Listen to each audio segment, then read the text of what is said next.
Hello hello hello. भाई क्या हो गई? भाई ढंग से भेजा करो भाई की भी यार।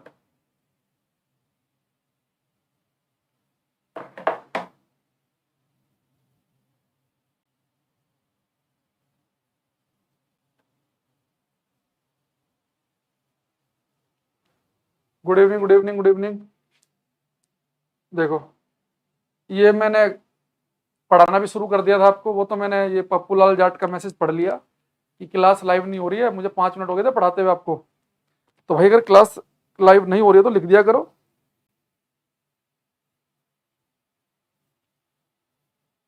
ठीक है अंकित, बढ़िया कर रहे हैं। देखो, ये अंकित ने हमें क्वेश्चन भेजा था। ये क्वेश्चन मैं आपके सामने डिस्कस करना चाहूंगा। ये बढ़िया क्वेश्चन है, ये देखना एक बार। हालांकि आप इसमें से एक दो ऑप्शन बाहर निकाल लेना। क्वेश्चन क्या है, अगर आपको दिखाई दे रहा हो तो बढ़िया है, नहीं तो मैं बोल देता हूँ। इसने क्या बोला, लक्ष्मी बजे सब यहाँ देखो। इसने आगे बच्चे दो तार हैं, two long current carrying parallel wire. ये दो पैरेलल वायर है। इस वाले में गोपाल ऊपर की तरफ करंट जा रही है I/2।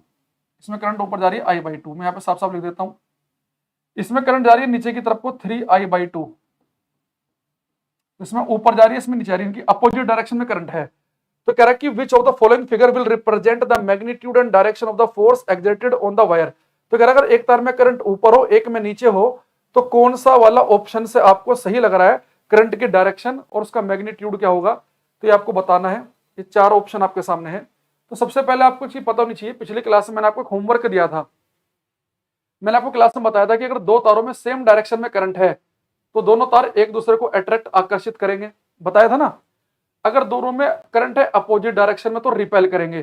तो एक तो आपको पता चल गया कि करंट अपोजिट डायरेक्शन में है तो रिपेल करेंगे। तो एक तो या तो ये ऑप्शन हो सकता है रिपेल करने वाला। यहाँ पे भी इधर को फोर्स लग रहा है, या तो ये ऑप्शन हो सकता है। इन दोनों में से ऑप्शन हो सकता है, ठीक है। दूसरा, ये यहाँ पे अट्रैक्ट कर रहे हैं, ये हमारा ऑप्शन नहीं हो सकता। यहाँ पर रिपेल कर रहे हैं, ये भी हमारा ऑप्शन हो सकता है। यानी कि एक ऑप्शन तो हमने हटा दिया। सर हिंदी में परिभाषा लिखा दी, किसकी परिभाषा लिखाऊं भाई? अनुराग यादव, ये तो बताओ। अब बताओ आपको कौन सा ऑप्शन सही लग रहा है। मैंने आपसे कहा कि दो तार हैं, एक में धारा ऊपर जा रही है, एक में नीचे की तरफ को आ रही है। तो अगर दो तारों में सेम डायरेक्शन में करंट थी तो मैंने कहा था कि वो अट्रैक्ट आकर्षित करेंगे। अगर अपोजिट में तो रिपेल करेंगे। तो अपोजिट डायरेक्शन में करंट है तो रिपेल करेंगे। ये ऑप्शन भी हो सकता है, ये भी हो सकता है, ये भी हो सकता है। तो इन तीनों में से कोई सा एक ऑप्शन है। ये तो नहीं है, क्योंकि अपोजिट में अगर करंट होगी तो अट्रैक्ट तो नहीं करेंगे। तो क्या ऑप्शन सही लग रहा है आपको? कौन सा ऑप्शन सही है इसमें? अब ए, बी और सी में ये कह रहा है पहले ऑप्शन के अकॉर्डिंग इसमें करंट I/2 है, इसमें 3I/2, ये दोनों रिपेल कर रहे हैं। ये इसके ऊपर फोर्स लगा रहा है F, ये इसके ऊपर फोर्स लगा रहा है F। दूसरे वाले में कह रहा है कि ये इसके ऊपर F फोर्स लगाया जिसमें करंट है 3I/2, इसके ऊपर 3F, 3 गुना लगा रहा है। डी वाले में कह रहा है कि इसने इसके ऊपर F लगाया, इसने इसके ऊपर 3F लगाया। कौन सा वाला सही है? अरे पिछली क्लास में कौन सी चीज बोली थी उसके डेफिनेशन तो बताओ। मुझे तो याद भी नहीं पिछली क्लास में क्या पढ़ाया था, किस चीज की डेफिनेशन लिखवानी है। अरे एक भी बच्चे का आंसर नहीं आया मेरे पास अभी तक, एक का भी। हम्म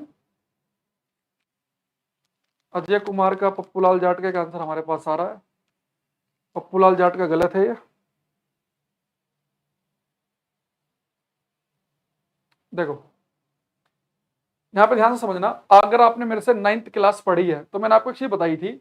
ये बच्चे अर्थ है मान लो, ये मून है। तो मैंने कहा था इनके बीच में ग्रेविटेशनल गुरुत्वाकर्षण बल लगते हैं, बताया था ना। और उसका फॉर्मूला मैंने आपको पढ़ाया था, G m1m2/r²। ये बताया था। और उससे मैंने आपको एक चीज बताई थी कि जितना फोर्स अर्थ लगाती है मून पर, मून भी उतना ही फोर्स अर्थ पर लगाता है। न्यूटन का थर्ड लॉ फॉलो होता है कि जितना फोर्स अर्थ मून पर लगाएगी उतना ही मून भी अर्थ पर लगाएगा। क्योंकि हमारे फॉर्मूले में था m1m2। जब अर्थ फोर्स लगाएगी तो आप अर्थ का मास रखेंगे और साथ में मून का। जब मून फोर्स लगाएगा तो मून का मास तब भी आएगा, अर्थ का भी आएगा। तो m1m2 मल्टीप्लाई करके एक ही बात बन जाएगी। ऐसे यहां पर भी है कि जितना फोर्स ये वाला तार इस पे लगाता है उतना ही दूसरा पहले वाले पे भी लगाता है। आंसर ए ऑप्शन होगा, ए ऑप्शन। अगर आप इसे ज्यादा डिटेल में समझना चाहें तो यहां देखो। देखो मैंने समझा भी दिया था क्लास स्टार्ट होने से पहले कुछ बातें। देखो यहाँ पे देखना, जैसे मान लो कि मेरे पास में एक तार ये है और एक ये है। तो इसमें करंट जा रही है I1, इसमें जा रही है करंट I2। तो अगर दोनों में सेम डायरेक्शन में करंट है तो अट्रैक्ट करेंगे। अगर ये इसके ऊपर F फोर्स लगाएगा तो ये भी इसके ऊपर F फोर्स लगाएगा, हालांकि करंट अलग अलग है I1 I2। अगर दोनों तारों में, अजय कुमार का बिल्कुल ठीक था, अगर दो तारों में सेम डायरेक्शन में करंट है, वो दोनों अट्रैक्ट करेंगे और जितना फोर्स पहला लगाएगा दूसरे पर, दूसरा भी उतना ही पहले पे लगाएगा। हालांकि करंट अलग है, इसमें I1 है, इसमें I2 है, जैसे वहां पे I/2 है, यहाँ पे 3I/2 है, सेम करंट, करंट अलग अलग है तब भी। या मान लो कि मेरे पास दो तार हैं, यहाँ पर इसमें करंट ऊपर है I1, इसमें नीचे है, तो अगर अपोजिट डायरेक्शन में करंट है तो रिपेल करेंगे, प्रतिकर्षित करेंगे। तो यहाँ पर भी जितने फोर्स से रिपेल करेगा उतने फोर्स से ये भी से रिपेल करेगा। इस बात को अगर आप समझना चाहो तो आप बड़ी, जब 12th क्लास में जाओगे इसका डेरिवेशन आएगी, मैं आपको डायरेक्ट बता देता हूं कि अगर दो तारों में करंट है तो एक दूसरे पर फोर्स लगाते हैं। आपके लिए तो केवल अट्रैक्शन और रिपल्सन इंपॉर्टेंट है, पर वो फोर्स कितना लगाते हैं अगर आप ये भी निकालना चाहते हो, तो जो फोर्स ये वाला तार जिसमें करंट है इसके ऊपर फोर्स लगाएगा, तो जो फोर्स लगाएगा इसकी यूनिट लंबाई पर, एकांक लंबाई पर जो फोर्स लगाएगा ना, वो बच्चे फोर्स समानुपाती होता है I1 I2 बाई R के। यहाँ पे R है दोनों तारों के बीच की डिस्टेंस। अब देखो थोड़ा समझने की कोशिश करना, F/L का मतलब है कि फोर्स इसकी एकांक लंबाई पर, यूनिट लेंथ पर कितना लगेगा। अब यहां पे देखना बड़े ध्यान से बात को, अगर मैं समझूं कि ये वाला तार इसके ऊपर कितना फोर्स लगाएगा, यानी कि इसे बोल देता हूं पहला तार, इसे बोल देता हूं दूसरा, तो पहले वाला तार कितना फोर्स लगाएगा बच्चे, जब पहला तार फोर्स लगाएगा तो पहले वाले की करंट लिखेंगे I1, जिसपे फोर्स लगेगा उसकी करंट I2 बाई R।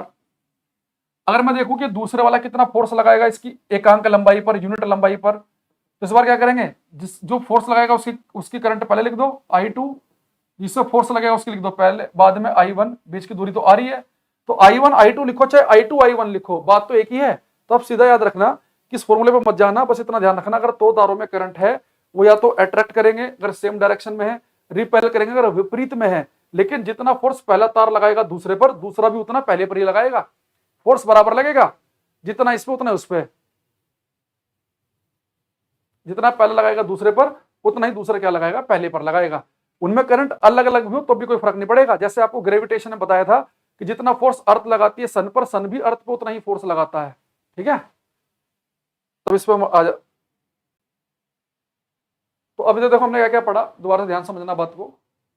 हमने एक चीज पढ़ी कि अगर एक तार में करंट है और उसे किसी मैग्नेटिक फील्ड में रख दे, चुंबकीय क्षेत्र में, तो उस पर फोर्स लगेगा।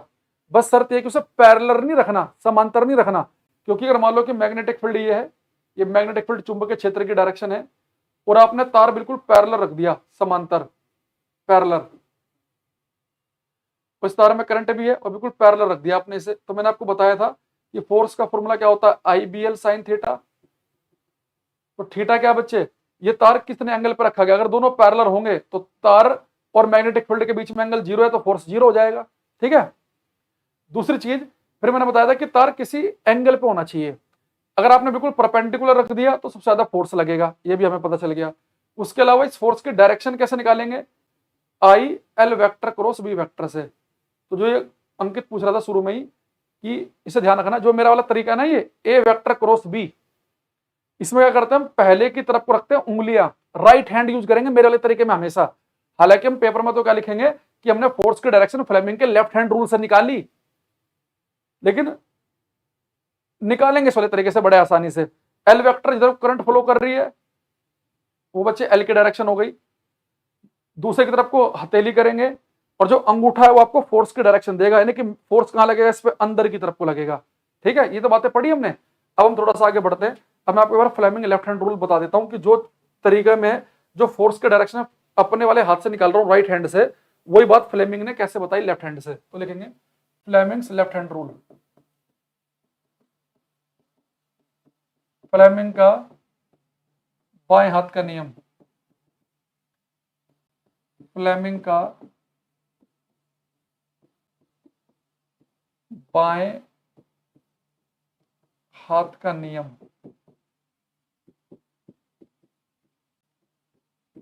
देखो फ्लेमिंग साहब ने क्या कहा हमारे से, इतना फालतू का इसने इतना लंबा चौड़ी चीजें बताई है। फ्लेमिंग साहब ने कहा कि अपने लेफ्ट हैंड को, फ्लेमिंग का लेफ्ट हैंड का रूल नियम पढ़ रहे हैं हम, फ्लेमिंग ने कहा कि अपने बाएं हाथ को आप इस तरीके से स्ट्रेच करो तीनों उंगलियों को, कि तीनों उंगलियां एक दूसरे के परपेंडिकुलर, लंबवत हो, बिल्कुल परपेंडिकुलर। जैसा अगर मैं यहाँ पे हाथ बना लूं,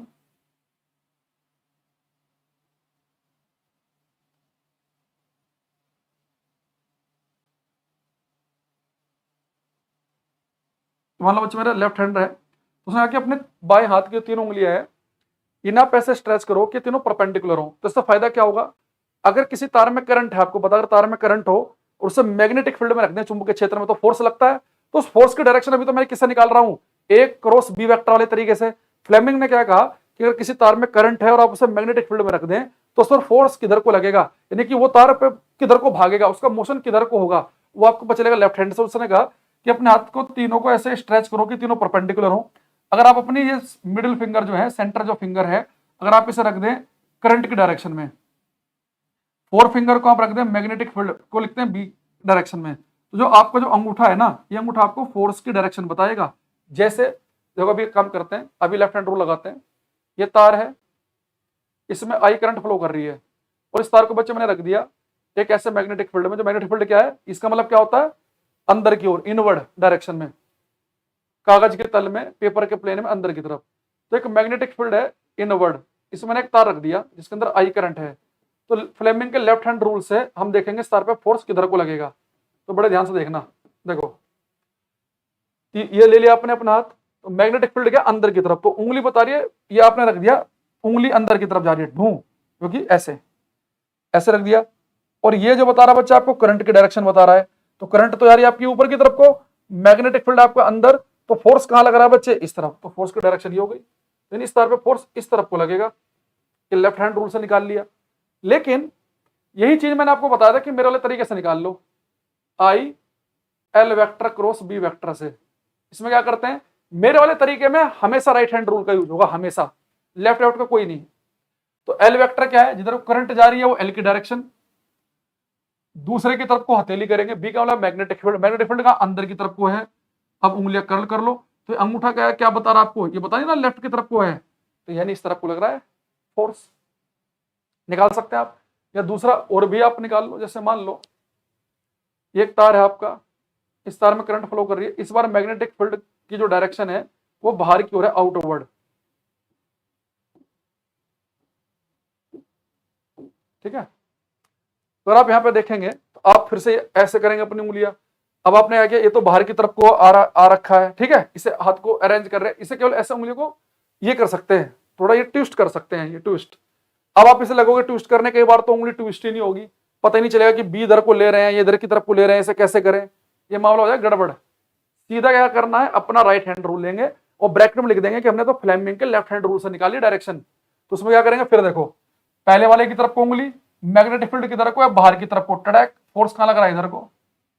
तो निकालना मेरे तरीके से ही है, अंकुर सर का राइट हैंड रूल, बिल्कुल से लिखा इसे अंकित ने, याद करने का तरीका हो सकता है कि हम कि जब अंकुर सर वाला तरीका लगाएंगे तो राइट हैंड रूल यूज करेंगे, पहले की तरफ को उंगलियां, दूसरे की तरफ को फेस, बाहर की तरफ को, और फोर्स की डायरेक्शन क्या होगी, इस तरफ को। लेकिन पेपर में क्या लिखेंगे, हमने कहां से निकाला, ये फ्लेमिंग के लेफ्ट हैंड रूल से निकाला। तो फ्लेमिंग का लेफ्ट हैंड रूल क्या कहता है कि stretch your left hand in such A way that forefinger, central finger and thumb are mutually perpendicular to each other। अपने बाएं हाथ की उंगलियों को इस तरीके से आप अरेंज करो कि आपकी तर्जनी उंगली, मध्य उंगली और अंगूठा तीनों एक दूसरे के लंबवत हो। अगर आपकी सेंटर फिंगर करंट की डायरेक्शन में है, तर्जनी उंगली फोर फिंगर आपकी मैग्नेटिक फील्ड की डायरेक्शन में है, तो अंगूठा आपको फोर्स की डायरेक्शन देगा, ठीक है।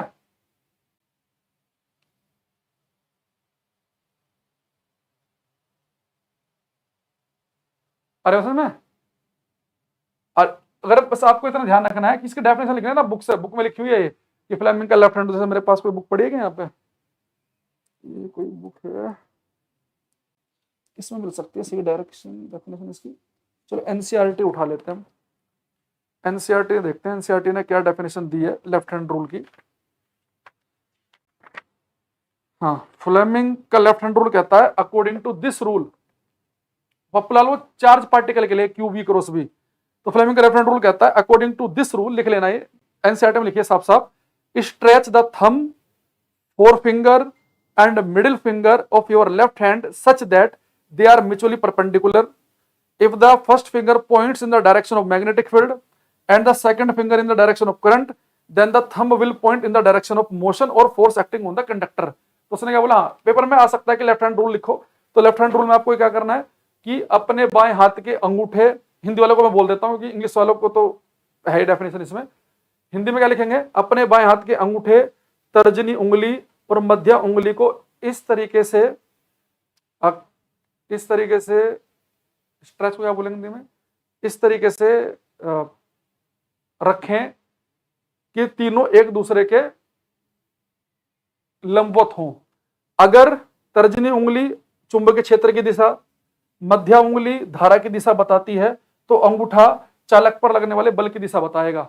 ठीक है, तो ये आप कर लेंगे ऐसे। पर मैंने कहा कि पेपर में केवल ये 2 लाइन लिख लेना किताब से, ये केवल हमारे पेपर में लिखने के लिए है, इसका हम यूज कभी नहीं करने वाले, कभी यूज नहीं करेंगे इसका हम। क्या हमने कभी इसका यूज किया? हमेशा हमने जब भी फोर्स की डायरेक्शन निकाली, इससे निकाली कि निकाली? अगर तार में करंट है, अगर कोई चार्ज पार्टिकल भाग रहा है, तब हमने किससे निकाला? Q V cross B. बस उसमें थोड़ा सा पंगा क्या रहता है इस वाले फॉर्मूले में, कि जिधर को पार्टिकल भाग रहा है उधर को उंगली रखी, मैग्नेटिक फील्ड की तरफ को हथेली रखी, अंगूठा फोर्स की डायरेक्शन बताएगा। बस अगर वो चार्ज पार्टिकल नेगेटिव है तो जो भी हमारी डायरेक्शन आएगी उसको उल्टा कर देना। ठीक है, आगे बात समझ में? तो बस हमारा काम हो गया। और तुम जाओगे ना बड़ी क्लास में, जाओगे जैसे बीएससी वेस्सी में जाओगे ना, 11th 12th में भी आपको लेफ्ट हैंड रूल ही बताएंगे सब, ये लेफ्ट हैंड रूल वगैरह बताते हैं टीचर। लेकिन आप जब बीएससी एमएससी में जाओगे वहां पे आप लेफ्ट हैंड रूल को कभी दिमाग में भी नहीं आएगा आपके, हमेशा आएगा ए क्रॉस बी। अंगूठा क्या बता रहा है? फोर्स की डायरेक्शन, ए क्रॉस बी, हमेशा ये आएगा यही। अच्छा, इसमें आपको एक काम की बात और बताता हूं। अगर जैसे आपके पास ऑप्शन हो ना तो क्वेश्चन आप और आराम से कर सकते हो। अगर क्वेश्चन आपको दिखे, देखो तो मुझे अच्छी बताओ, अगर आप ये तीनों उंगलियों को ऐसे अपनी स्ट्रेच करते हैं, यहां पे ध्यान से देखना, ये आपको दिख रहा है मान लो एक्स एक्सिस है, ये वाई एक्सिस है, ठीक है, और ये दिख रहा है आपको जेड एक्सिस। तीनों परपेंडिकुलर तभी तो होंगे, एक एक्स एक वाई एक जेड। अब आप ध्यान समझना बात को, यानी 2 चीजें तो हमेशा एक ही प्लेन में होंगी, एक ही तल में, एक ही प्लेन में, और एक क्या होगी बच्चे उसके परपेंडिकुलर आ रही है। तो अगर कभी ऐसा हो कि पेपर में आपसे बोल दे कि मैग्नेटिक फील्ड इनवर्ड है या आउटवर्ड है, तो आप समझ जाओ कि मैग्नेटिक फील्ड इनवर्ड है आउटवर्ड है। मैग्नेटिक फील्ड तो जेड डायरेक्शन में चला गया, जेड में इनवर्ड या आउटवर्ड आ गया। तो अब जो फोर्स होगा ना वो क्या लगेगा बच्चे? अब वो फोर्स इनवर्ड आउटवर्ड नहीं हो सकता, वो फोर्स क्या लगेगा? जैसे एक ईस्ट में तो वेस्ट में लग गया, या दाएं लग गया बाएं लग गया, तो यानी कि फोर्स की डायरेक्शन इनवर्ड आउटवर्ड नहीं आएगी।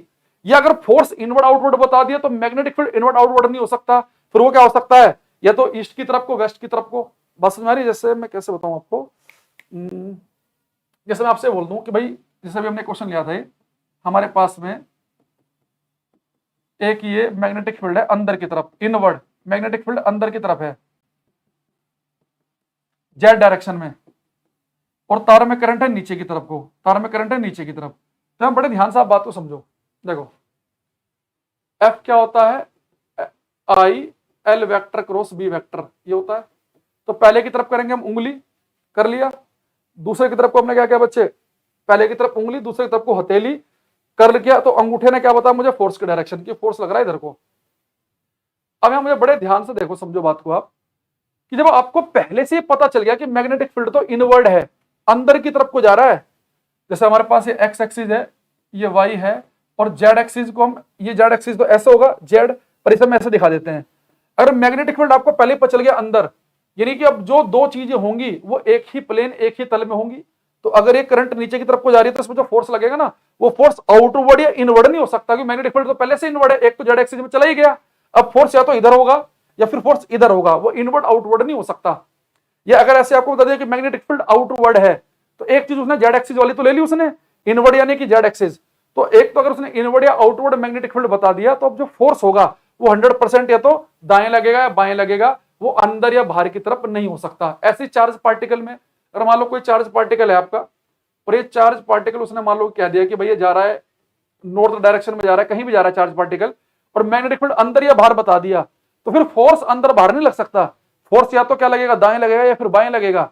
जैसे मैंने आपको एक दिन 2 क्वेश्चन लिखे थे बोर्ड पे आपके आने से पहले ही, अगर मैं उन दोनों क्वेश्चन को जो मैंने बोर्ड पे लिखे थे आप आने से पहले, उनमें देखना, अगर एक चीज इनवर्ड या आउटवर्ड बता दी तो फिर दूसरी इनवर्ड आउटवर्ड नहीं हो सकती, कि पार्टिकल जा रहा है किधर को और एक चीज जा रही है ईस्ट में, तो दोनों एक ही प्लेन में हो गए, नॉर्थ और ईस्ट। यानी अब जो तीसरी चीज होगी वो इनवर्ड, एक को तो जेड एक्सिस में जाना। ऐसे भी आप अगर ऑप्शन हो तो आप कर सकते हैं। जैसे कि ये क्वेश्चन मैंने इस वाली बुक से लिया था, शायद एस चांद से, पेज नंबर था शायद से 88, पिछली वाली में। देखो अब ध्यान सुनना, ये मैंने आपको लिखवा रखा है पहले, मैं जो बताना चाह रहा हूं ऑप्शन वाले केस के लिए बताना चाह रहा हूं। देखो इसने आपसे कहा था एक क्वेश्चन था कि a stream of positively charge particle, जो धनात्मक चार्ज हैं वो मूव कर रहे हैं वेस्ट की तरफ को, तो वेस्ट की तरफ को पॉजिटिव चार्ज पार्टिकल भाग रहा है वेस्ट डायरेक्शन में, वेस्ट में, कि पॉजिटिव चार्ज पार्टिकल भाग, और ये इस पर फोर्स लग रहा है नॉर्थ में, किधर को होगा आप समझ जाओ, फोर्स लग रहा है इस पर नॉर्थ में, आगे किधर को रहा है वेस्ट में, तो जेड एक्सिस एक ही तल में है तो पश्चिम, और ये यानी अब जो होगा वो तो अंदर की तरफ होगा या होगा। क्लास रुक रही है, एक मिनट रुको, मैं बड़े नेट मेरी तरफ तो सही चल रहा है, देखना भी, अरे बात समझ में आ रही है, अब थोड़ा सा रुक रही है क्या,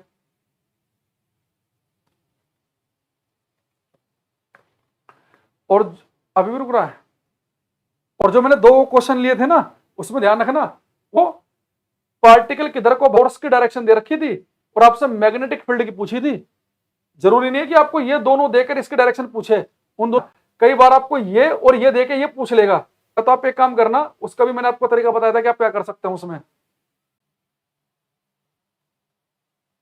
अभी रुक रहा है, एक मिनट रुको भाई, क्या हुई इसे,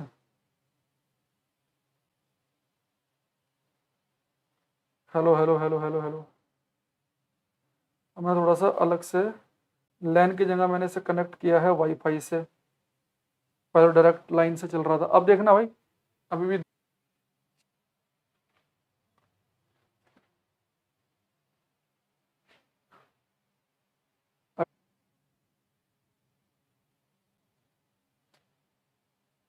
वीडियो कट, एक सेकंड रुक,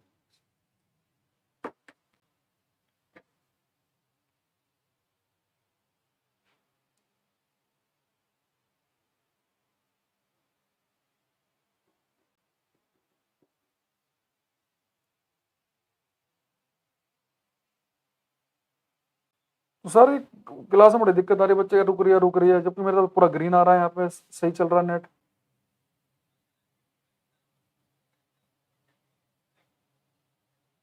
मैं 10 देता हूँ।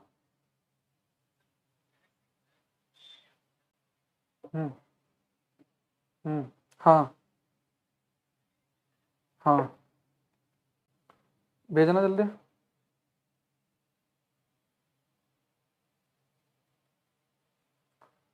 ये उसने ना एक दिन वो लड़के ने तो वो किया था, उसने कोई अंदर से वो चेंज किया था, ये दूसरे सर्वर पे कर दिया था, तो फिर सही चल गया था।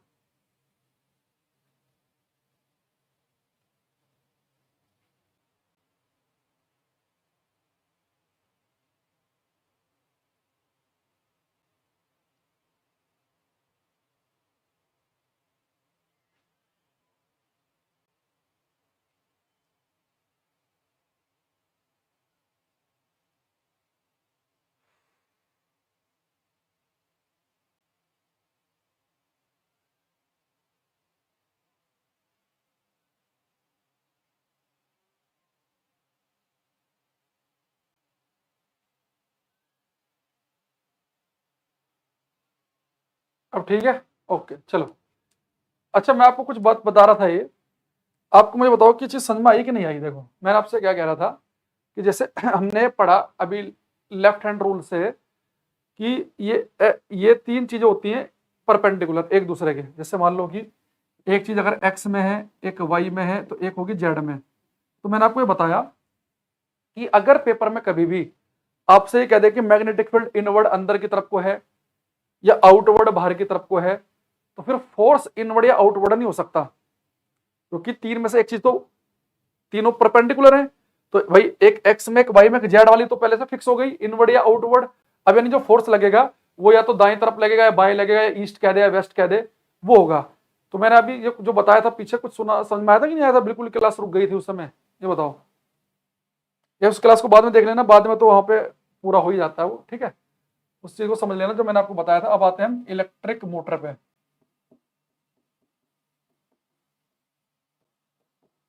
इलेक्ट्रिक मोटर, वैद्युत मोटर।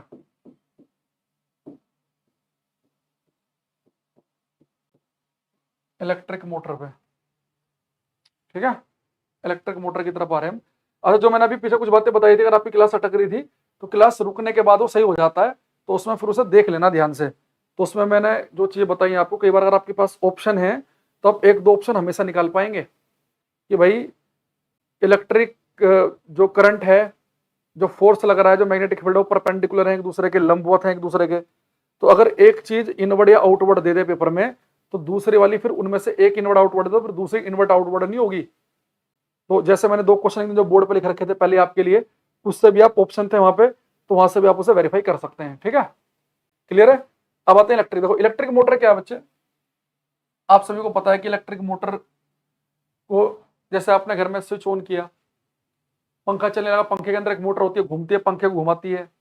वॉशिंग मशीन के अंदर मोटर रहती है, ड्रिलिंग मशीन के अंदर भी मोटर रहती है। तो मोटर का काम क्या होता है कि आप इसे इलेक्ट्रिसिटी देंगे और ये आपको इलेक्ट्रिसिटी को करंट किसमें बदल देगी। ठीक है, जैसे आपने करंट दी, तो इलेक्ट्रिक मोटर क्या करती है बच्चे, आप इसे करंट देंगे, इलेक्ट्रिसिटी देंगे, और ये आपको क्या कर देगी, मैकेनिकल एनर्जी दे देगी। आपको जो समझ में नहीं आया अभी आएगा। देखो अब मैं बताओ, आपने बटन स्विच ऑन किया, पंखा घूमने लगा, पंखा घूमेगा, स्पीड से कौन सी एनर्जी आती है, कौन सी एनर्जी आती है, आप कहेंगे जी काइनेटिक एनर्जी, घूमने से काइनेटिक एनर्जी आएगी। घर में मोटर का आपने बटन दबाया, पानी को उसने सेकंड फ्लोर की टंकी भर दी, तो पानी जब ऊपर उठेगा तो हाइट की वजह से कौन सी एनर्जी आती है, पोटेंशियल एनर्जी आती है, स्थितिज ऊर्जा। यानी मोटर क्या कर सकता है, या तो आपको काइनेटिक एनर्जी देगा या आपको पोटेंशियल एनर्जी देगा। और मैंने आपको 9th क्लास में पढ़ाया था कि काइनेटिक और पोटेंशियल एनर्जी का जो सम होता है, गतिज और स्थितिज ऊर्जा का जो सम होता है, सब मैकेनिकल एनर्जी कहते हैं। यानी जब आपको मैकेनिकल एनर्जी की मैं जिक्र करूं, तो मैकेनिकल एनर्जी का मतलब है या तो आपको काइनेटिक एनर्जी मिल रही है या आपको पोटेंशियल एनर्जी मिल रही है। हो सकता है कि दोनों भी मिल रही हो, क्योंकि मैकेनिकल क्या होता है, काइनेटिक प्लस पोटेंशियल। तो अगर आपने कभी करंट दें, इलेक्ट्रिसिटी देके आप या तो पंखा घुमा दें, काइनेटिक एनर्जी प्राप्त कर लें, या पानी को सेकंड फ्लोर पे पहुंचा दें, पानी की टंकी में पोटेंशियल एनर्जी प्राप्त कर ले। तो इलेक्ट्रिक मोटर का काम क्या होता है कि करंट लेगी और साथ में आपको मैकेनिकल एनर्जी में कन्वर्ट कर देगी। तो इलेक्ट्रिक एनर्जी को मैकेनिकल एनर्जी में कन्वर्ट करने का काम करती है। तो इलेक्ट्रिक मोटर का काम क्या होता है, it is a device, it is a device which converts electric energy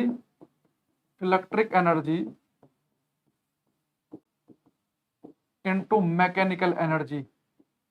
Hindi में लिखेंगे, वैद्युत मोटर वह युक्ति है, वैद्युत मोटर वह युक्ति है जो वैद्युत ऊर्जा को यांत्रिक ऊर्जा में बदलती है, जो वैद्युत ऊर्जा को यांत्रिक ऊर्जा में बदलती है। तो यांत्रिक ऊर्जा का मतलब क्या है, गतिज ऊर्जा प्लस स्थितिज ऊर्जा, kinetic plus potential.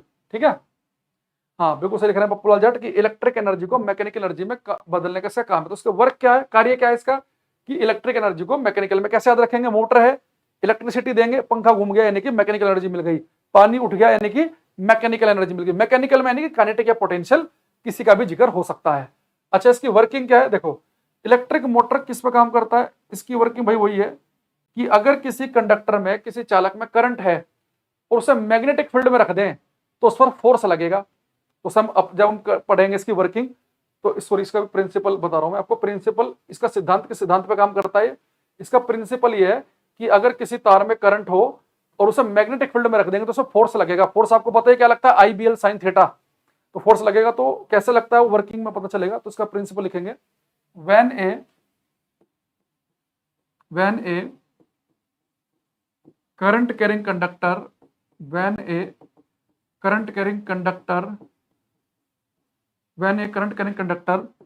is placed in a magnetic field, it experiences, when a current carrying conductor is placed in a magnetic field, it experiences a magnetic force। जब किसी धारावाही चालक को एक चुंबकीय क्षेत्र में रखा जाता है, जब किसी धारावाही चालक को एक चुंबकीय क्षेत्र में रखा जाता है, तो यह एक चुंबकीय बल का अनुभव करता है, तो इस प्रिंसिपल पे काम करेगा कि किसी तार में करंट है, किसी तार के अंदर करंट है, उसे आपने कहा रख दिया मैग्नेटिक फील्ड में, तो उस पर लगेगा फोर्स। क्या उस फोर्स की वैल्यू आप निकाल लेंगे IBL साइन थीटा से जी निकाल लेंगे। अच्छा एक चीज मैं आपको जल्दीबाजी में इससे पहले एक छोटा सा चीज बता दूं आपको। तो हर किसी चार्ज में बच्चे अगर किसी तार में करंट है तो उसमें कितना फोर्स लगता है IBL साइन थीटा, ये आपको पता ही है। जब मैं ऐसे बच्चे बी को निकाल लूं तो बी क्या हो जाएगा F/IL साइन थीटा हो जाएगा। तो ऐसा इसकी हम यूनिट निकाल लेते हैं मैग्नेटिक फील्ड की यूनिट। तो इसकी यूनिट क्या होती है बच्चे, इसकी यूनिट क्या बनेगी, फोर्स को नापते हैं हम न्यूटन में, करंट को नापते हैं हम एम्पियर में, लंबाई को नापते हैं मीटर में। तो इसकी यूनिट बनती है न्यूटन पर ampere metre. Sine theta cos theta की तो कोई यूनिट नहीं होती, तो न्यूटन पर एम्पियर मीटर बनेगी मैग्नेटिक फील्ड की यूनिट, या इसे हम टेस्ला भी कहते हैं, टेस्ला। टेस्ला तो एक टेस्ला होता है 1 न्यूटन पर एम्पियर मीटर के बराबर। इसकी एक यूनिट और होती है weber per metre square, weber per metre square. तो तीनों यूनिट याद रखना, मैग्नेटिक फील्ड की unit weber per metre square नहीं, खाली वेबर तो मैग्नेटिक फ्लक्स की होती है, मैग्नेटिक फ्लक्स की होती है, चुंबकीय फ्लक्स की होती है, वेबर तो वेबर पर मीटर स्क्वायर या टेस्ला। आपको ऐसा यूनिट टेस्ला याद रखनी है, तो टेस्ला लिखी मिलेगी आपको, या न्यूटन पर एम्पियर मीटर, या इसकी सीजीएस सिस्टम में यूनिट होती है गोस। तो एक चीज और याद रखेंगे कि एक टेस्ला जो होता है वो 10 की पावर 4 गोस के बराबर होता है। तो गोस क्या है, सीजीएस, सीजीएस समझ रहे हो, centimetre gram second. CGS system में यूनिट क्या है, CGS unit of magnetic field. चुंबकीय क्षेत्र की सीजीएस प्रणाली में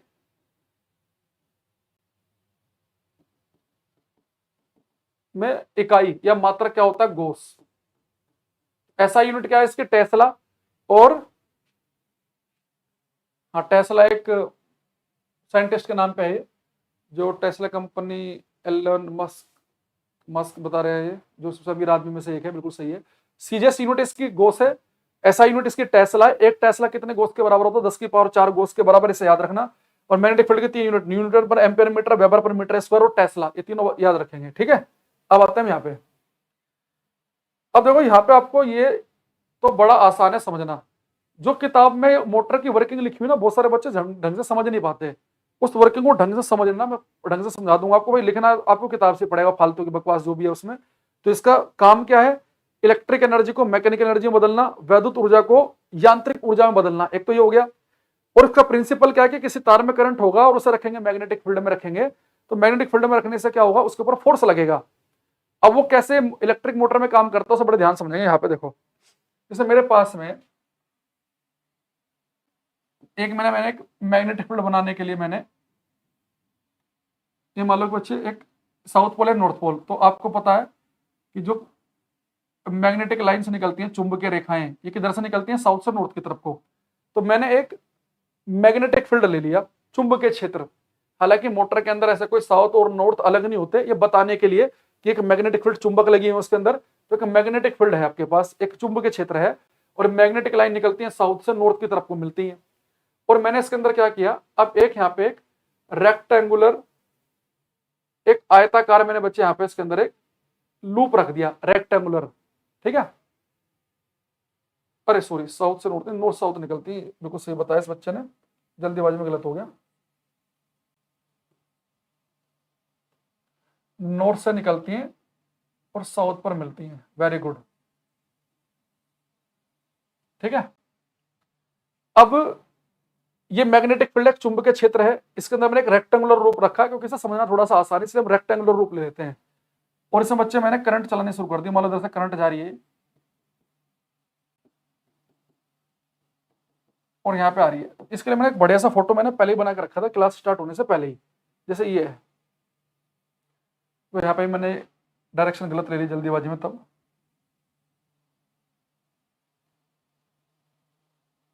नॉर्थ से निकलेंगी और साउथ पर मिलेंगी।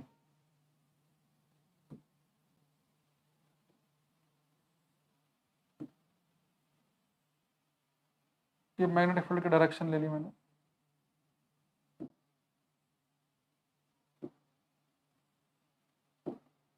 ठीक है। अब बड़े ध्यान समझना,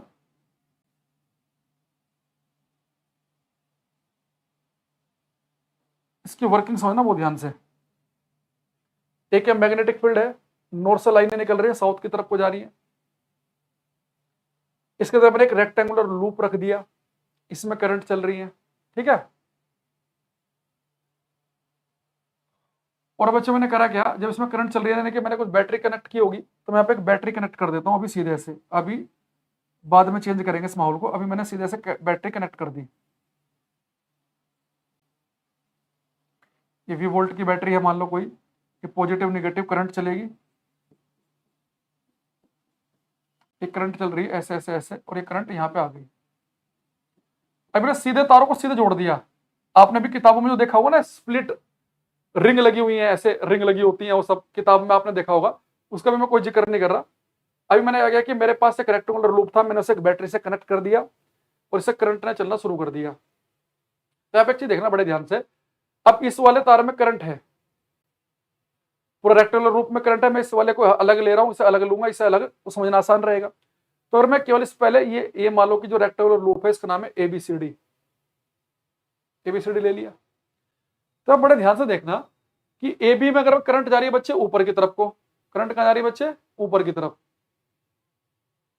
मैग्नेटिक फील्ड की डायरेक्शन इस तरफ को है, तो क्या फोर्स की डायरेक्शन निकाल सकते हैं आप? फोर्स की डायरेक्शन कैसे निकालेंगे हम, वही I L vector cross B vector.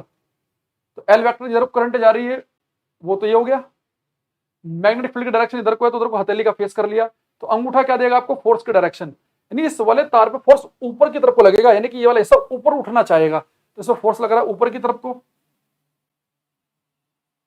तो ये हो गया, इसमें फोर्स लगा ऊपर की तरफ। तो इसे ऊपर के लिए मैंने ऐसे दिखा दिया, भाई ऐसा तो दिखा नहीं सकता, ये लग रहा ऊपर की तरफ। समझ में आ गया ना भाई, तार में करंट है तो एल वेक्टर क्या होता है, जिधर को करंट जा रही हो वो तो हो गया एल वेक्टर की डायरेक्शन। बी क्या है, बी की तरफ को हम करते हैं हथेली का फेस, तो हथेली का फेस कर दिया, तो अंगूठा फोर्स की डायरेक्शन देगा, तो फोर्स लग रहा है ऊपर की तरफ। अब आप समझ गए हैं कि अगर इस पे करंट लग रहा है बच्चे, करंट ऊपर जा रही है, फोर्स ऊपर की तरफ लग रहा है, और यहाँ करंट नीचे की तरफ जा रही है, अपोजिट डायरेक्शन में करंट है, यानी इस वाले पे जो फोर्स लग रहा होगा वो नीचे की तरफ लग रहा होगा। अच्छा, इस वाले तार पे और इस वाले तार पे आप मुझे बताओ, क्या इस वाले तार पे, इस वाले तार पे फोर्स लगेगा क्या? आप कहेंगे जी नहीं, ये मैग्नेटिक फील्ड जा रहा है नॉर्थ साउथ, और ये वाला तार है बिल्कुल मैग्नेटिक फील्ड के पैरेलल है, और ये वाला भी पैरेलल है, तो पैरेलल पे तो फोर्स लगता ही नहीं है। तो होगा क्या कि ये वाला जो हिस्सा है इसमें फोर्स लग रहा है ऊपर को, इस पे लग रहा है नीचे की तरफ। अगर मैं आपके सामने किताब ले लूं, ये यानी हो क्या रहा है, जैसे मारो मेरे पास एक रेक्टेंगुलर लूप है, इसमें ये करंट चला, ये करंट चला, ये चला इधर को। अब ये वाला हिस्सा जो है, ये वाला हिस्सा, ये तो मैग्नेटिक फील्ड के पैरेलल हो गया, तो इन पर तो कोई फोर्स लगेगा नहीं। इस पे फोर्स लग रहा है ऊपर की तरफ, इस पे लग रहा है नीचे की तरफ को, यानी कि ये वाला हिस्सा ऊपर उठना चाहेगा, ये नीचे जाना चाहेगा, ऐसे ये ऐसे चलेंगे। तो ये वाला हिस्सा गया ऊपर, ये गया नीचे। अब यहाँ पे बड़े ध्यान से बात को समझना, ये वाला हिस्सा ऊपर उठना चाह रहा है, नीचे, ये ऊपर उठ रहा है, नीचे उठ रहा है, जैसे ये आधा साइकिल उन्होंने कंप्लीट कर लिया, ये वाला हिस्सा ऊपर गया, ये गया नीचे की तरफ को, ठीक है। अब आप मुझे एक चीज बताओ कि जब ये वाला हिस्सा उठकर ऐसे ऊपर की तरफ को जाएगा, ठीक है, ये वाला, और ये जाएगा अंदर की तरफ को, इसे मैं किताब से दिखाता हूं, ऐसे ये ऊपर जा रहा है, ये नीचे जा रहा है, ये ऊपर और ये नीचे की तरफ। अब देखो इस वाले हिस्से में तो भाई अभी भी करंट ऊपर की तरफ ही है और इसमें नीचे की तरफ ही है। अब ये क्या होगा, ये फिर से ऊपर उठेगा, ये नीचे की तरफ जाएगा, ठीक है। जैसे मान लो, कैसे, ये मान लो हमने यहाँ पे रखा है, ये इसमें करंट गई ऊपर, इसमें करंट गई नीचे, ये ऊपर की तरफ को उठ रहा है, ऊपर की तरफ को, ठीक है। और ये अपना बच्चे कहाँ जा रहा है, ये वाला हिस्सा कहाँ जा रहा है, नीचे, ये नीचे की तरफ जा रहा है, ये ऊपर उठा, ये नीचे की तरफ उठा। लेकिन यहाँ पे दिक्कत सबसे बड़ी क्या है कि जब ये आधा साइकिल कंप्लीट कर भी लेगा तो इधर वाले हिस्से में करंट अभी ऊपर की तरफ ही है और इस वाले में नीचे की तरफ ही है, तो फिर से क्या करेगा, ये ऊपर की तरफ को उठेगा, वो नीचे की तरफ को, फिर वापस आ जाएगा, यानी ऐसे ऐसे होता रहेगा, ये ऐसे ऐसे ऐसे, ये पूरा सर्कल घूम ही नहीं पाएगा। क्या आप इस बात को समझ पा रहे हैं कि नहीं समझ पा रहे हैं? मुझे एक चीज बताओ, जैसे मेरे पास इसमें ऊपर करंट गई, इसमें नीचे की तरफ आई, तो इस पर फोर्स लगा ऊपर, ये ऊपर उठ रहा है, ये ऊपर उठ रहा है, उठ रहा है, उठ रहा है, उठ रहा है, ये नीचे की तरफ को जा रहा है, जा रहा है, जा रहा है, जा रहा है, जा रहा है। अगर ऐसे आ भी गए हैं तो इसमें बच्चे अभी भी करंट ऊपर की तरफ कोई है और इसमें नीचे की तरफ कोई है, तो फिर ये ऊपर उठेगा, ये नीचे की तरफ को दबेगा, तो फिर ऐसे, तो ये लगातार ऐसे चलता रहेगा, ऐसे ऐसे। और दूसरा यहाँ पे तार भी लग जाएंगे ऐसा करने से। अब हमें बड़ी दिक्कत हो गई है, हमने यार तो बड़ा कह रहे सर एबीसीडी भी पैरेलल, नहीं पैरेलल कहाँ है भाई, ये मैग्नेटिक फील्ड ऐसे हैं और ये ऐसे तो परपेंडिकुलर है, तो मैग्नेटिक फील्ड के ये आपस में पैरेलल हैं लेकिन मैग्नेटिक फील्ड के पैरेलल नहीं है। अब हमने कहा तो बड़ा ड्रामा हो गया भाई, ये इसमें करंट ऊपर, इसमें नीचे, तो ये ऊपर उठेगा, ये नीचे जाएगा। लेकिन जब ये ऐसे हो जाएंगे ना, तो तब भी इसमें तो करंट ऊपर ही है, इसमें नीचे ही है, ये फिर से ऊपर उठेगा और नीचे को झुकेगा, तो ये लगातार ऐसे ही चलता रहेगा, ऐसे ही ऐसे ही। अब मैं चाह रहा हूं कि पूरा पूरा घूमे, ताकि अगर इससे मैं पंखा कनेक्ट कर दूं तो पंखा पूरा घूम जाए। तो मुझे क्या करना पड़ेगा, मुझे कुछ ऐसा करना पड़ेगा कि जब ये साइकिल एक कंप्लीट कर ले पूरा, ऐसे ऐसे यहाँ पे आ जाए, जब ये ऐसे ऐसे आ जाए तो करंट की डायरेक्शन रिवर्स हो जाए, यानी इस तरफ नीचे आ जाए करंट और इस तरफ ऊपर आ जाए, ताकि पूरा पूरा घूमते ही चला जाए। तो उसके लिए हम काम करेंगे यहाँ पे, और साथ में तार भी ना हिलजे, तो उसके लिए मैंने काम किया यहाँ पे। अब मैं यहाँ पर एक काम करूंगा,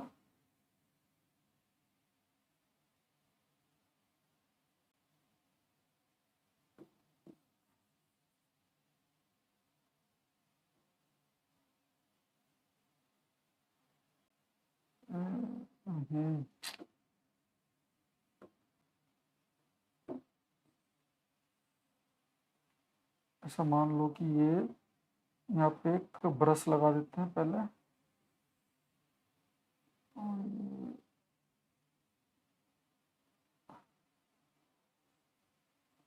मान लो तार ऐसे है, नहीं बन पा रहा बात।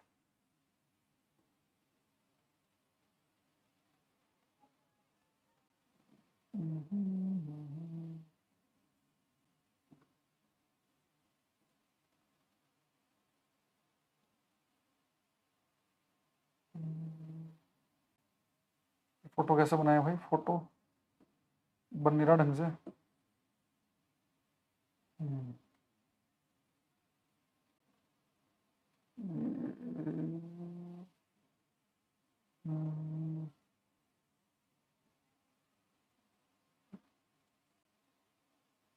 इसे बना के देखेंगे।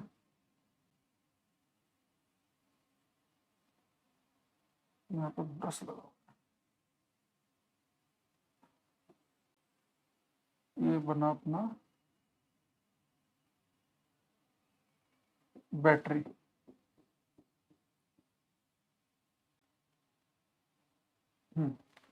अब देखो यहाँ पे जो मैंने बनाया ना, ये यहाँ पे ब्रश बने हुए हैं, ब्रश, ये ब्रश नहीं होता अपने घर में, ये ब्रश लगे हुए हैं ऐसे, ये बस केवल ऐसे चिपके हुए हैं यहाँ पे, ये केवल चिपके हुए हैं ये ऐसे। ये केवल ये जो स्प्लिट मैंने रिंग ली है, इस रिंग पर ये केवल ब्रश फिसल सकते हैं, केवल फिसल। ठीक है, यहाँ पे मैंने ऐसे कनेक्ट कर दिया। अब ये क्या होंगे, केवल और केवल इसके ऊपर फिसलेंगे, ये इसके साथ चिपके हुए नहीं है, ये केवल फिसल सकते हैं। ये कह रहा है कि फोटो गूगल से डाउनलोड कर लो, एक फोटो, बड़े से फोटो है अपने पास, गूगल पे देखें, गूगल पे अगर फोटो देखें हम, सुंदर सी फोटो मिल जाए तो मजा आ जाएगा। एक मिनट रुको,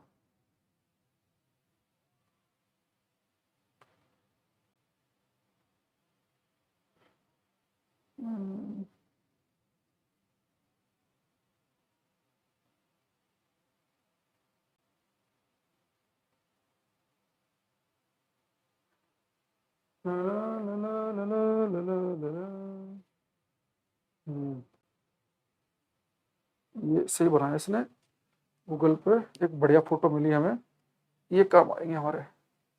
उसने क्या किया, सीधा सीधा इसे चिपका दिया यहाँ पे, ये सही है। इसके लिए हमें क्या करना पड़ेगा, थोड़ा सा इन्हें दूर दूर बनाना पड़ेगा, पर अपने को एडजस्ट करना है यहीं पे ना, पूरा डायग्राम ऐसे कर लेते ना, ठीक है, इससे बात बन जाएगी, बन जाएगी, ठीक है। यहाँ हमारे पास ये ब्रश लगा हुआ है, एक यहाँ पे लगा हुआ है, चलो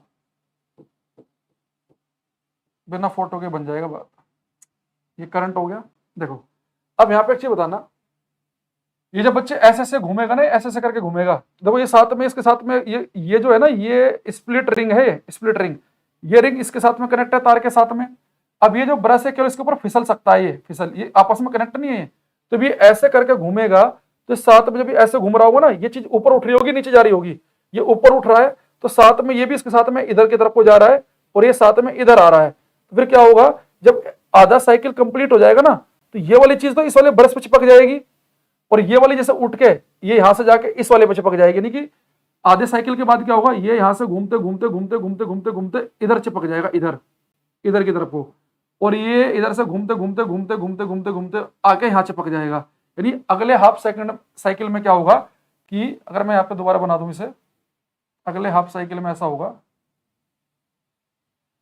कि यहाँ पे होगा DCBA,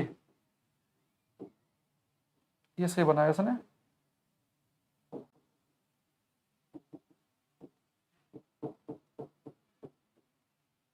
तो अगले हाफ साइकिल में क्या होगा कि अब CD में करंट ऊपर की तरफ को जा रही होगी और DA में करंट नीचे की तरफ को जा रही होगी। देखो ऐसा क्यों है, अभी आप समझना ध्यान से, पहले उस चीज को हम भूल जाते हैं एक बार को।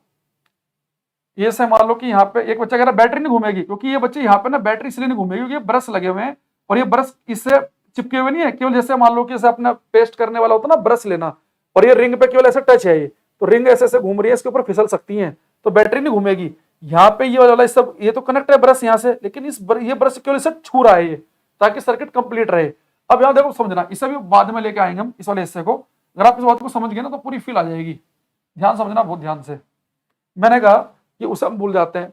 शुरुआत में मैंने क्या किया, यहाँ से करंट चली, ये ब्रश जो है ना कार्बन के, तो इससे भी करंट पास हो सकती है, इसे पास हो गया, करंट ऐसे ऐसे जा रही है, तो यहाँ तक तो कोई दिक्कत नहीं थी हमें।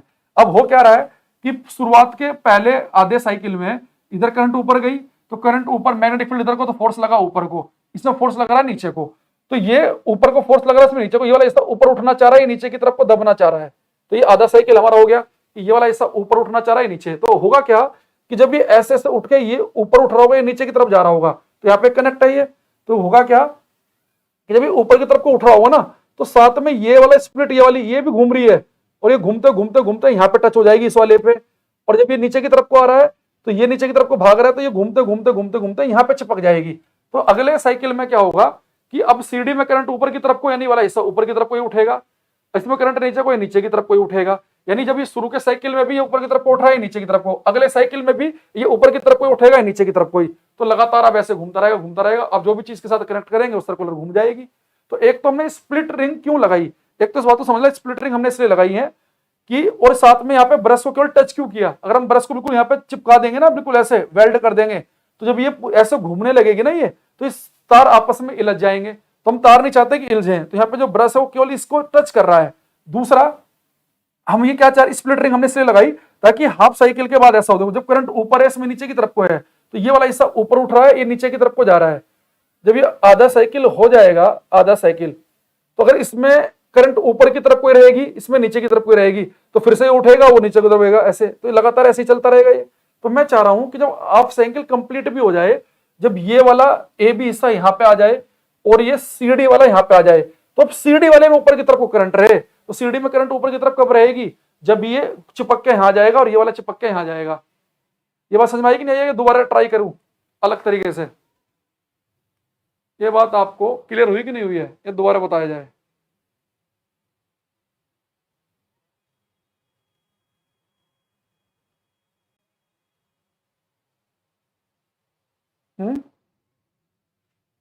बताओ कि बात क्लियर हुई है कि नहीं हुई है।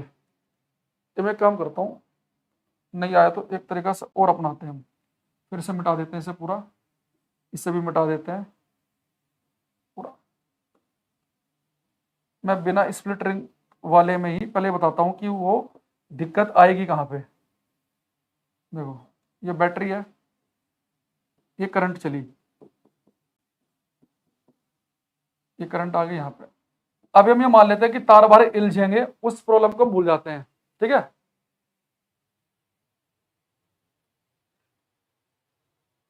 एक काम समझो, अब ये काम करते हैं, जैसे हमने बैटरी लगाई, करंट ने चलना शुरू कर दिया, अब हमें भूल जाते हैं कि हमने यहाँ पे तार बाहर इलझेंगे, उसे हम भूल ही जाते हैं। तो हमने क्या देखा कि अगर मैंने बिल्कुल तार ऐसे सिंपली इस कोयल को मैं बिल्कुल बैटरी से कनेक्ट कर दूंगा, तो यहाँ करंट ऊपर की तरफ को जाएगी, करंट ऊपर, मैग्नेटिक फील्ड नॉर्थ साउथ इस तरफ को फेस कर लिया, मैग्नेटिक फील्ड की डायरेक्शन में, इस पर फोर्स लगा ऊपर, तो अगर यहाँ पे करंट ऊपर है, फोर्स ऊपर लग रहा है, तो करंट नीचे, तो फोर्स लगेगा नीचे की तरफ को। तो यहां तक तो हमने मान लिया कि चलो ठीक है, कोई दिक्कत नहीं है। अब मैं आपसे कह रहा हूं कि भाई इस पे फोर्स लग रहा है ऊपर, इस पे लग रहा है नीचे, तो ये वाला हिस्सा ऊपर की तरफ को उठ रहा है, फोर्स ऊपर है, ये नीचे की तरफ को आ रहा है, तो ये ऊपर उठ रहा है, ये नीचे आ रहा है, ऐसे करते करते करते करते करते ये यहाँ पे आ गया, ठीक है। तो इसका मतलब है कि ये वाला तो इधर आ गया AB, और ये CD आ गया आपको इधर। तो ये मान लो कि अपना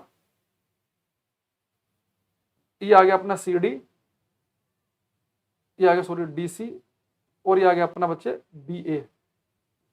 अब मान लो कि अगर ऐसी बैटरी जुड़ी हुई हो, तो अगर अभी भी करंट इसमें ऊपर की तरफ, ये करंट अगर ऐसी जुड़ी होगी सिंपली, तो हमने क्या देखा कि ये सब ऊपर आया, ये आया नीचे की तरफ को, तो इस सीढ़ी में तो करंट नीचे की तरफ को है, इसमें करंट है नीचे की तरफ, और इसमें किधर को करंट थी, इसमें AB में किधर को करंट थी, उसमें थी ऊपर की तरफ को AB में, यानी करंट ऐसे जा रही है।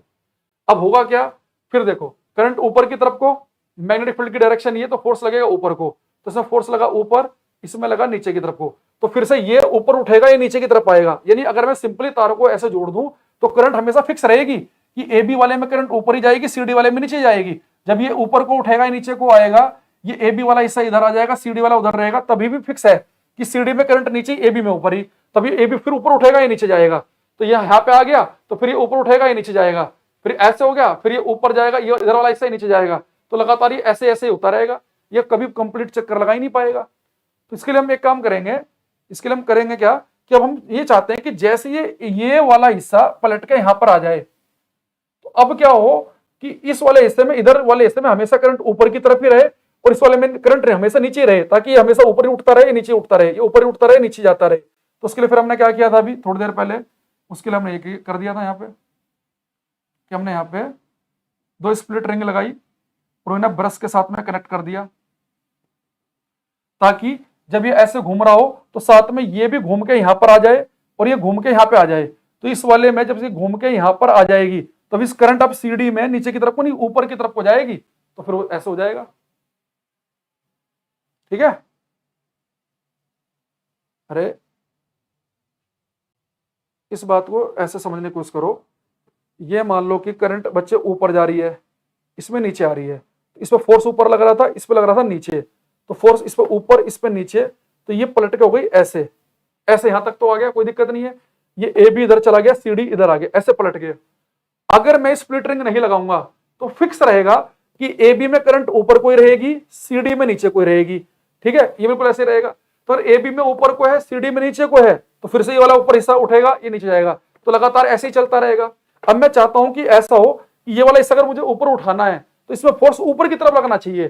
तो अगर ये जब पलट के यहां पर भी आ जाए तो इस वाले हिस्से में फिर से करंट ऊपर जाने लग जाए, तो इसलिए मैंने फिर स्प्लिट रिंग लगाई। वो स्प्लिट रिंग लगाएंगे तो लगातार वो सर्कुलर घूमता रहेगा, फिर आपकी बात बन जाएगी। अरे अब हल्का हल्का समझ में आया कि नहीं आया है, ये दोबारा बताऊं फिर से? जब तक नहीं आएगा मैं दोबारा बताता रहूंगा, कोई टेंशन वाली बात नहीं है। एक बार और बताता हूं, चलो एक बार और देखते हैं सर, इस बार थोड़ा समझ में आया बढ़िया। मैंने कहा ये नॉर्थ से निकली मैग्नेटिक फील्ड साउथ की तरफ गई, आपने इसके अंदर एक रेक्टेंगुलर लूप रख दिया, और आपने क्या किया, शुरुआत में आपको कुछ पता नहीं था तो आपने सीधे एक बैटरी कनेक्ट कर दी, और आप चाह रहे हैं कि जब इसमें करंट चलेगी तो करंट चलने पर मैग्नेटिक फील्ड में फोर्स लगेगा। ठीक है, तो मैग्नेटिक फील्ड में लगेगा फोर्स, तो आप चाह रहे हैं कि घूम जाए, तो अगर ये घूमेगी एक कोयल, तो इसके साथ जो भी चीज कनेक्ट करेंगे वो भी घूमेगी। तो ऐसे इसके लिए हम यूज कर सकते हैं, पंखा वंखा घुमाने में यूज कर सकते हैं इसका, अलग अलग काम में। तो मैंने आपसे कहा कि जब मुझे कुछ भी नहीं पता है, जरा सा भी नहीं पता है, तो मैंने सीधे सीधे बैटरी से इससे कोयल को मैंने कनेक्ट कर दिया डायरेक्ट। ठीक है, डायरेक्ट, तो मैंने से कर दिया बच्चे कनेक्ट। अब हुआ क्या कि करंट ऊपर, मैग्नेटिक फील्ड इधर, तो इधर को फोर्स लगा ऊपर की तरफ और इसमें फोर्स लगा नीचे की तरफ। तो मुझे पता चल गया कि ये वाला हिस्सा ऊपर उठेगा, ये वाला हिस्सा नीचे जाएगा। तो ये वाला हिस्सा उठेगा ऊपर, जिसमें करंट ऊपर की तरफ को है, ये जाएगा नीचे। तो ये उठा ऊपर, ये गया नीचे, तो यहां तक बात बन गई। यानी कि AB इधर आ गया, अगर मैं यहां पे लिख दूं ABCD, तो ये ऊपर उठाया नीचे गया, ये ऊपर उठाया गया नीचे, टक ऐसे हो गया। अब इधर हो गया मेरा CD,